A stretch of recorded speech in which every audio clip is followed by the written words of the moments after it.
pelatih gitu. Tapi tahu nggak apa? Psikolog. Kenapa gitu? Merinding aja. Iya.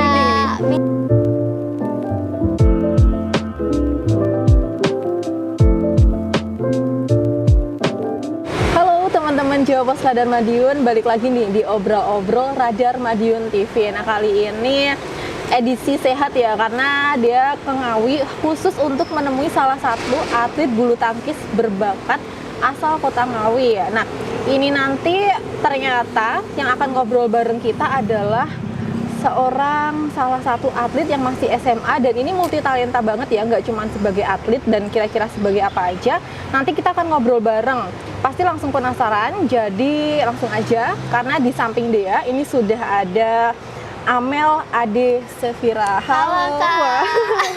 Ini ternyata aslinya imut banget ya, karena sebelumnya memang ini belum pernah ketemu sama sekali. Pertemuan Ini pertama kita. ketemu pertama kalinya sama Amel. Nah, sebenarnya ini sudah janjian dari minggu lalu ya, minggu-minggu sebelumnya, Udah tapi lama. memang sepertinya sibuk banget. Ya begitulah. Nanti kita cerita. Kesibukannya apa sih sekarang, Amel? Amel sebenarnya tuh emang atlet badminton, cuman karena ada corona ini kan libur, jadi ya latihan-latihan biasa aja. Karena latihannya nggak pasti itu Kak, jadi aku jadi sibuk kemana-mana, latihan kadang di Solo, kadang di Surabaya, kadang di Sragen, jadi nggak tentu gitu, yang bikin bingung.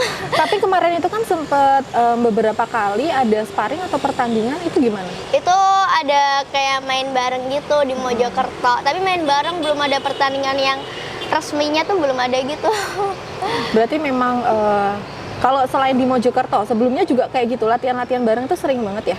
Selama corona belum ada, tapi sebelum corona ya pertandingan turnamen keliling Indonesia. Doain next di luar negeri. Next ya, kita Doain ya. Nah selain itu kesibukannya apa lagi sih, selain kemarin sempat ke mana?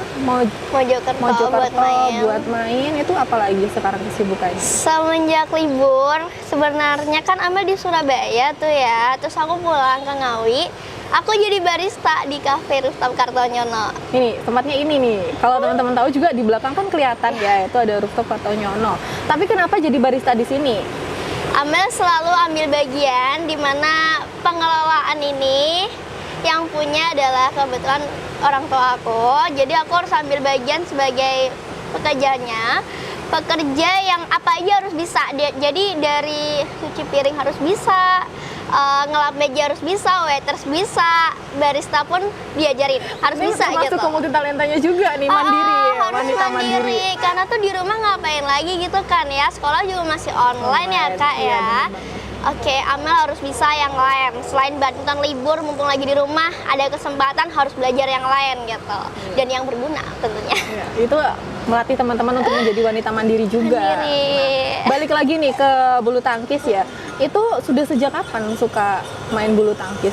Aku main bulu tangkis sudah dari kelas 1 SD. SD. Suka karena dididik untuk prestasi. Ya, dari kelas 1 SD. Tapi emang keluarga itu suka olahraga apa gimana nih, kok dari kelas 1 SD sudah dididik menjadi seorang ibaratnya atlet ya? Papa suka olahraga, mama juga ngedukung aku buat main badminton, buat kesibukan dan tentunya buat mempunyai kelebihan. Jadi dididik dari kelas 1 SD. Kenapa memilih badminton, olahraga badminton ini? Nggak tahu sih ya, kalau waktu itu aku masih kecil, cuma tanya tuh kayak diarahin gitu, diajak ke lapangan badminton, terus kamu mau nggak main badminton gitu, oh ya udah mau. Taunya pas sudah gede, badminton tuh prospek di negara Indonesia gitu, buat ke dunianya gitu. Dari kelas 1 SD kan tadi udah mulai belajar untuk bermain badminton. Nah ini selama ini ya, ini udah kelas berapa? 1 SMA. Sampai kelas 1 SMA ini, dari SD sampai SMA itu udah ada pertandingan apa aja sebelum corona? Sebelum corona mulai dari provinsi, nasional, nasional premier hingga Grand Prix sudah pernah semuanya. Terakhir nasional premier 2019, setelah itu kena corona. Pandemi global. Belum ada Terhalang sampai oleh sekarang. corona. Iya. Selama itu tadi banyak banget udah disebutin.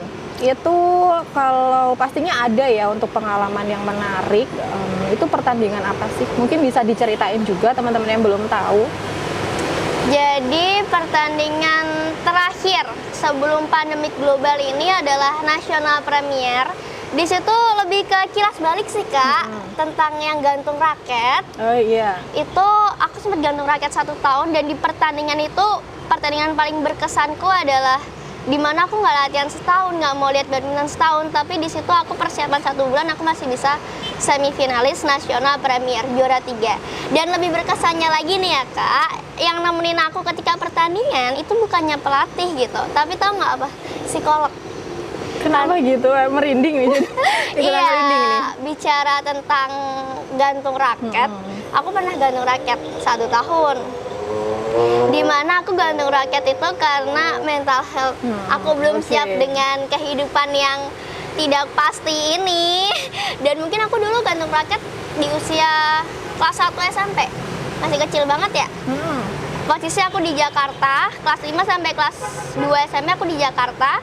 Mau naik kelas 2 itu, dari kelas 1 ke 2 itu aku memilih pulang buat gantung raket karena aku ngerasa capek banget, ada hal yang mengecewakan, tapi aku belum siap menerimanya gitu. Aku memilih buat gantung raket.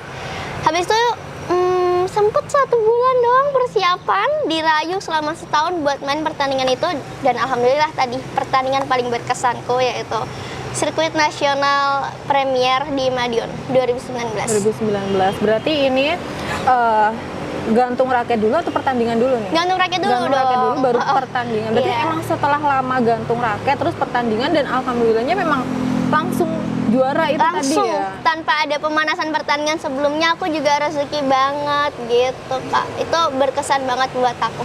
Tapi masalah gantung raket itu karena maksudnya kurang siap, masalah pribadi mungkin ya, atau mungkin karena kurang siap di dalam kehidupan ini permainan bulu tangkis sendiri. Lebih ke diri aku sih. Diri sendiri. Ngomongin gantung raket, di saat itu aku gantung raket tuh bukan di titik terakhirku main badminton, bukan di titik yang aku udah nggak ada harapan lagi, tapi di titik yang aku belum siap akan kecewa-kecewa yang aku hadapi, akan capek yang aku udah hadapi kemarin-kemarin tuh, sedangkan ada hal yang mengecewakan tuh aku belum siap untuk itu. Jadi aku kayak waktu itu aku sempat hopeless lah bahasanya, jadi aku milih buat gantung raket, dan itu bukan hal yang mudah buat aku balik lagi ke badminton. Selama 1 tahun aku dirayu dengan persiapan 1 bulan itu dengan psikolog juga, dibantu psikolog, ada 2 psikolog. Berarti vakumnya sudah berapa? 1 tahun. 1 tahun vakum. Bahkan nih ya, bicara mental, aku tuh sampai nonton badminton tuh nggak mau ya Kak. Sampai nggak mau? Nggak mau. Aku kayak rasa ya gimana ya Kak, masih ngerasain kayak capek gitu, capek banget yang aku belum siap untuk capek ya. Tapi untungnya pun sekarang sudah balik lagi, bisa lagi ya. Bisa karena lagi. itu memang rutin ke psikolog itu tadi ya. Atau Awalnya mungkin ya keinginan besar. jadi gini, kenapa aku mau balik badminton, aku ngerasa bahwa pertama tadi ini bukan titik terakhirku waktu aku berhenti, kedua masih ada kesempatan, dan ketiga yang paling penting adalah kedewasaan sih Kak. Di saat aku udah mulai besar, saat aku udah mulai gede nih, aku selalu mikir kayak, menurut aku dalam hidup tuh ada 2 hal, yaitu membiarkan hati berbicara atau mencoba melawan hati. Ketika aku balik badminton, aku ngerasa perjuanganku tuh udah panjang loh, masa aku lepas doang gitu. Nah, aku di situ mencoba melawan hati, buat aku latihan main lagi, main badminton tiap hari lagi. Masuk di pelatihan di Surabaya. Dulunya kan di Jakarta, terus yang pas comebacknya aku di Surabaya. Itu sih, membiarkan hati berbicara atau mencoba melawan hati. Aku memilih antara 2 hal itu. Pas udah gede Kak, aku ngerasa kalau ini tuh bukan kali pertamanya aku capek. Ketika comeback malah lebih kuat lagi dalam mental. Gitu. Tapi memang ini hebat sih, maksudnya itu kan tergolong untuk saat ini pun juga masih tergolong. Kamu ini masih belum terlalu ini banget ya, besar banget, maksudnya kayak masih sekolah, tapi kamu sudah bisa berpikir untuk dewasa, udah bisa ada pilihan untuk diri sendiri yang lebih baik gitu. Itu udah hebat banget sih kalau menurutku.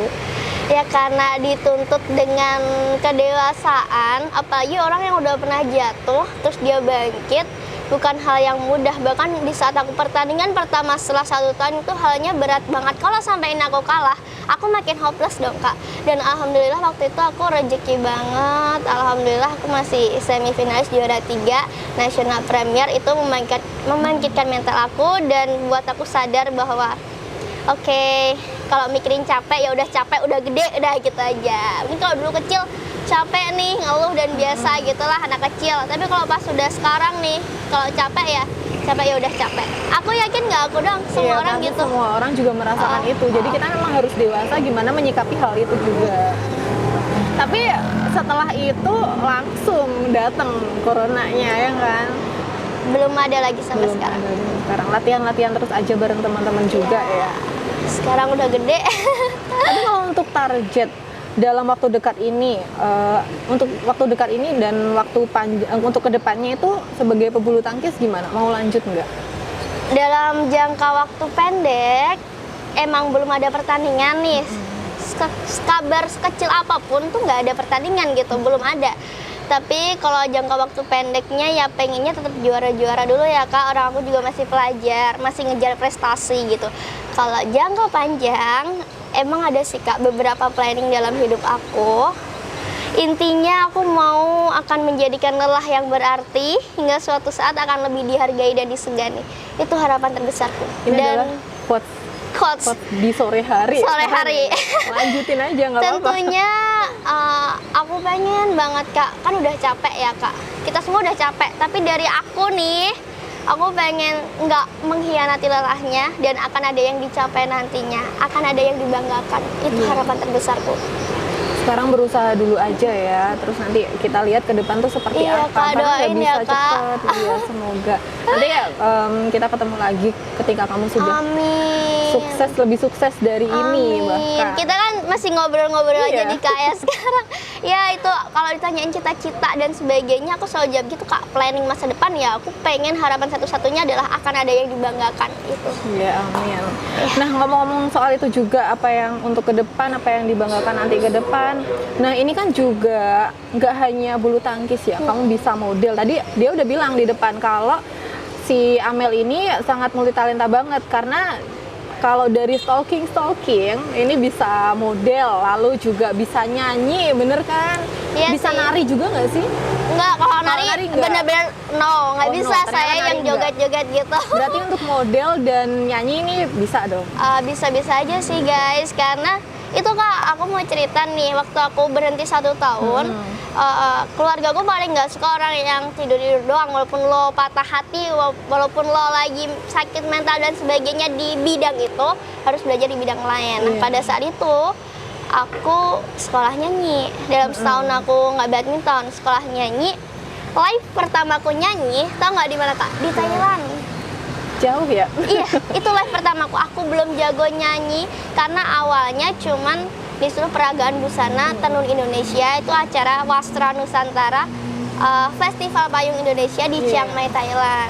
Awalnya cuman peragaan busana gitu guys. Dikabarin suruh nyanyi, langsung aku les Les gitu. nyanyi dalam 1 tahun itu. Berarti 1 tahun itu terhenti vakum bulu tangkis tapi tetap mengisi hal dengan hal-hal yang positif juga kan? Dengan hal yang lain. Pengen denger juga kan, maksudnya teman-teman juga pengen tahu kira-kira sedikit aja mungkin lagu yang difavoritkan. Belajarlah mengikhlaskan sebuah ujian yang telah terjadi dalam hidupmu, dan yakinlah ada kenangan yang indah tersembunyi di balik setiap doa dan air mata. Semua indah pada waktunya. Terima kasih. Kayaknya ada yang salah lirik ya? Nggak apa ya? Aduh, maaf ya Kak. Maklum, bukan penyanyi asli. Saya atlet. Tapi mencoba untuk bisa gitu. Iya, bagus. Ini Biar candu. kalau dibutuhin atau buat apa, buat iseng-iseng konten gitu kan. Jadi bisa. Biar banyak Maaf ya dicapai. guys, kalau suaranya pas-pasan maklum. Nggak apa ya Kak. Kalau mereka dengerin, teman-teman Jawa Pasar dan Madiun dengerin suara aku ini tambah abis lagi nih. Iya, aku ya iseng-iseng aja sih Kak. Tapi seberapa aktif kamu dalam hal itu di luar sebagai atlet ini? Nyanyi, model itu seberapa aktif? Sewaktu aku vakum 1 tahun, aku sempat ikut fashion show juga buat ngelatih mental juga, buat ngebalikin jiwa pertandingan kali ya, jiwa turnamen gitu. Aku ikut fashion show, tapi emang juga belum pakar dan aku emang nggak ada basic di situ, ya aku ikut-ikut aja gitu. Tujuannya buat mental. Kalau nyanyi itu sering nge-cover gitu. Cover lagu. Nah, kalau untuk modeling sendiri itu maksudnya model dalam segi apa? Aku daripada yang catwalk dan sebagainya, aku lebih suka yang di depan kamera tuh entertain, hiburan. Aku suka yang siaran, podcast gitu. Kalau iseng-iseng gitu nggak apa-apa kan ya Kak, bikin-bikin konten di rumah gitu sih. Sempet Kak, waktu yang pandemik awal itu kan ada yang live, lagi rame live Instagram kan. Iya, Aku siaran dari jam 7 sampai jam 9, aku siaran di Instagramnya, channelnya orang gitu. Jadi aku suka yang gitu, yang ngobrol-ngobrol siaran gitu. Lebih ke suka yang ngobrol-ngobrol bareng nanti sama teman-teman online juga gitu ya. Karena aku dari kecil hobinya tuh dengerin radio. Jadi kalau menyapa orang-orang tuh kayak seneng banget gitu. Kalau aku sepian, aku dengerin radio gitu. Tapi aku sempet nih stalking, tadi kan aku udah bilang ya, sempet stalking itu di Instagramnya Amel, ada salah satu video bareng Denny Caknan. Nah itu gimana? Jadi model dalam video klip atau mungkin lagi collab gimana? Sama Mas Denny Caknan udah deket dari sebelum beliaunya sebesar sekarang. Dari dia Maksudnya gimana nih? sebesar sekarang tuh dia, kita tahu siapa beliaunya, siapa dia. Dari aku masih SD, bahkan sebelum aku di Jakarta, udah dia sering ke rumah gitu. Kan di rumah dulu ada studio recording. Udah di rooftopnya rumah di lantai 2 tuh udah hampir tiap hari di sana. Jadi udah kenal akrab. Kalau ngomongin konten, itu waktu 21 April kan ada Hari Kartini. Nah, waktu itu bikin konten sama Tenun Indonesia, Wasra Nusantara gitu. Tentang itu loh Kak, yang dicuri selendangnya. Iya. Ya itulah pokoknya, Iya. sama Mas Denny Caknan gitu. Jadi kita ada di satu frame. Gitu. Berarti memang itu lagi collab bareng gitu ya, bukan untuk video ini. Collab musik. bareng. Collab Bukan bareng aja. video musik. Gitu. Sesuatu konten aja. Gitu. Nah ini kalau teman-teman ini penasaran kira-kira konten seperti apa, ini masih ada di Instagram karena nggak mungkin nggak ada dong. Ada. Masih ada. Langsung aja stalking sendiri di Instagramnya Amel. Nah terus tadi soal nyanyi udah, lalu soal model udah, ya kan? Tadi di awal sempat membahas juga tentang rooftop Kartonyono ini. Nah sekarang kan emang kita lagi ada di rooftop Kartonyono. Itu termasuk dalam kesehariannya tuh di sini setiap hari apa gimana? Selama aku nggak di asrama, selama aku pulang di Ngawi, aku ada di sini. Hampir tiap hari, hampir pulang tiap malam juga. Pokoknya selagi aku di sini ya aku pulang malam gitu, setutupnya gitu. Berarti ini kamu yang mengelola atau bantu aja?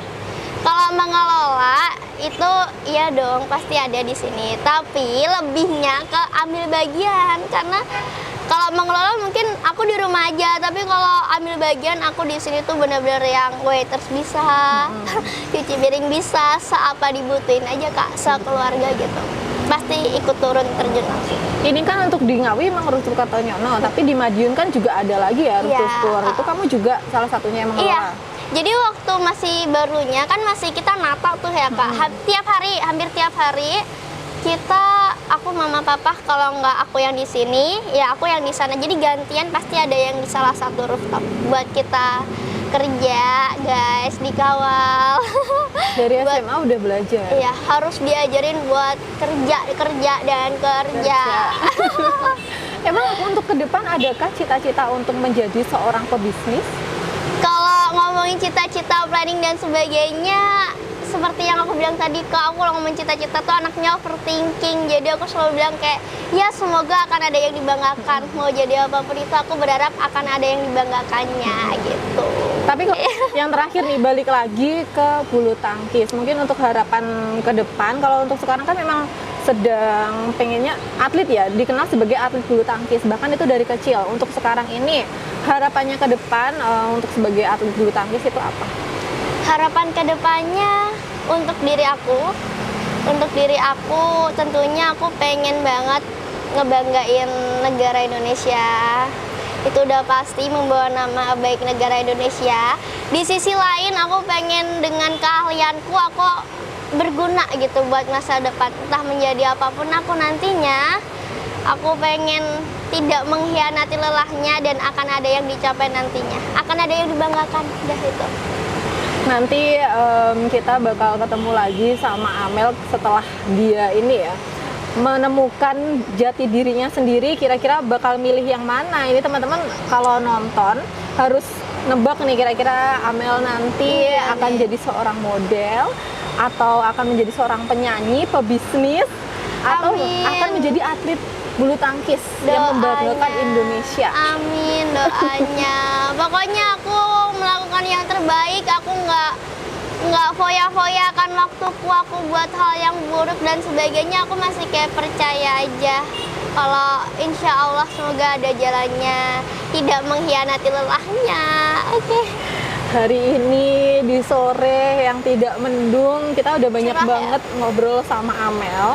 Terus kayak banyak banget juga pesan-pesan yang bagus, yang positif dari seorang wanita mandiri juga ya. Ternyata semakin mengenal Amel ini semakin bagus ternyata untuk menjadikan kita semakin dewasa juga. Aduh, ngobrol-ngobrol aja aku juga ada kemarin sore Kak, tapi emang jawabannya ngeles ya Kak.